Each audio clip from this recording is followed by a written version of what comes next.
l'anglicanisme. De l'entrée du... Et donc sa fille a choisi ce lieu pour construire l'université d'Irlande. Alors pour s'inscrire ici au XVIe siècle, il fallait être un homme, interdiction aux femmes, et il fallait être anglican, pas catholique. Voilà, c'était les raisons. Alors les femmes, elles se sont révoltées, elles n'étaient pas contentes du tout, et finalement on a donné l'autorisation aux femmes de s'inscrire dans l'université de Trinity College. Trinity College. Voilà, ça c'est le tramway. Hein. Donc normalement les travaux devraient se terminer en 2017, on espère.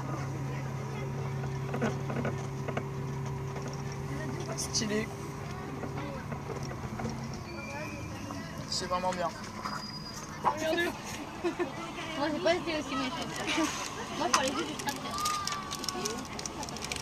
En fait, je regarde autour de moi, on est tous en train de filmer. Hein.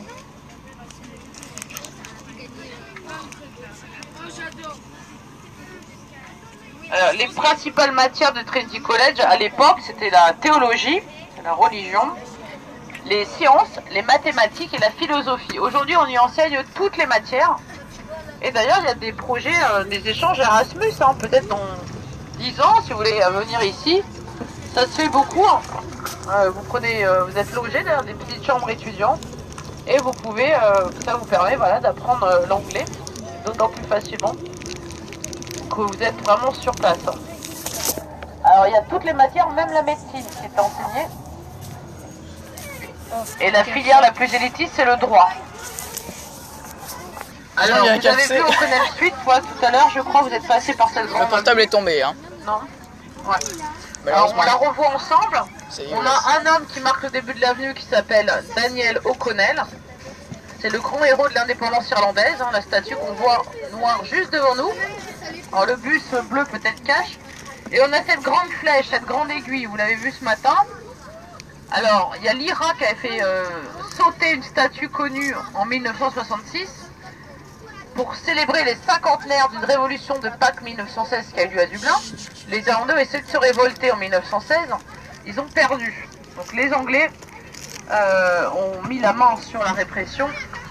Et donc cette grande aiguille qu'on voit, elle fait 120 mètres de haut.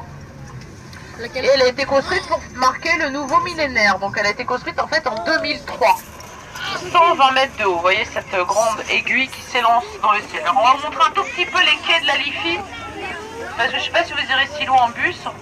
Voilà tout le quartier de Temple Bar. Là on l'a vraiment contourné. On va revoir la flèche, on va en remonter tout à l'heure. On va passer de l'autre côté du fleuve. Et on a le pont du Demi-Penny, c'est un des plus vieux ponts de Dublin qui a été réparé d'ailleurs par les mêmes gens qui ont fait le chantier du Demi-Penny. Il a 200 ans ce pont. Et il s'appelle le pont du Demi-Penny parce qu'à l'époque, il y avait un péage pour le traverser de 1 penny. Donc pour pouvoir traverser le pont, payer, voilà, il y avait un petit monsieur qui récoltait le penny. Et un jour on dit qu'il y a 2 Écossais qui ont demandé si les bagages étaient payants. Et comme on leur a répondu non, ils sont gratuits, ils portaient leurs camarades sur les épaules en guise de bagages pour économiser le penny. Donc voilà, c'est devenu le pont du Demi-Penny. Alors aujourd'hui on peut le traverser librement. Et alors ils ont fait comme à Paris, là tout le monde met des petits cadenas, mais ils les enlèvent au fur et à mesure parce que c'est un pont voilà, qui est très apprécié, il est en fer forgé. Non, voilà, il est... En tout cas, c'est je te dérange de la Liffey. Hein. Piéton, comme vous pouvez voir. On voit que dalle. Il est juste là. Donc voilà, tout le quartier piéton sur la gauche, où on peut voir des musiciens, on l'a pas vu. En soirée. Les couleurs de l'Irlande, hein, puisque là on prépare la Saint-Patrick, vous pouvez voir les décorations un petit peu partout. Et il y a une grande parade à la Saint-Patrick qui défile dans Dublin.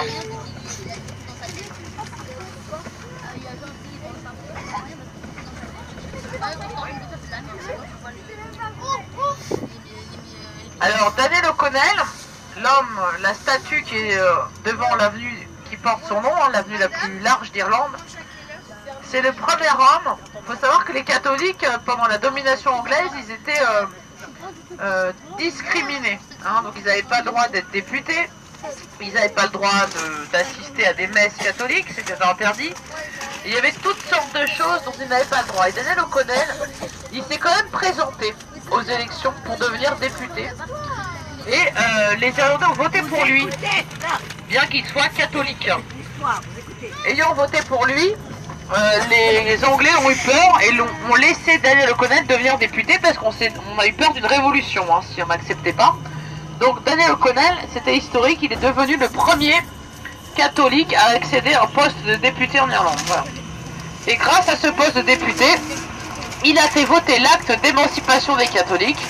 Il a redonné le droit aux catholiques, le droit de culte, le droit d'être député, justement d'être élu au Parlement, etc., etc. Donc grâce à Daniel O'Connell, les catholiques ont retrouvé des droits. Donc ils étaient privés sous la domination anglaise. À droite, on a le palais de justice de Dublin, qui est en restauration actuellement.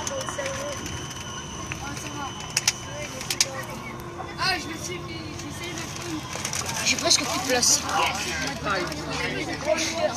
J'ai plus que 3 minutes d'enregistrement. Et ce soir, il faut qu'on pose toutes les vidéos.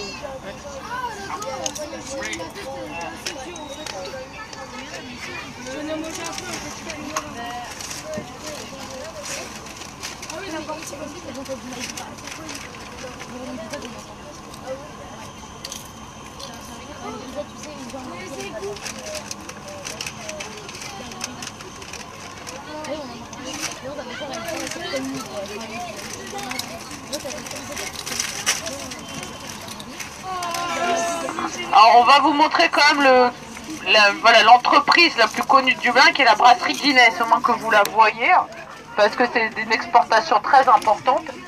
C'est en 1759, Arthur Guinness, il a fondé cette brasserie et c'est la bière d'Irlande qui s'exporte le plus et qui est la plus consommée.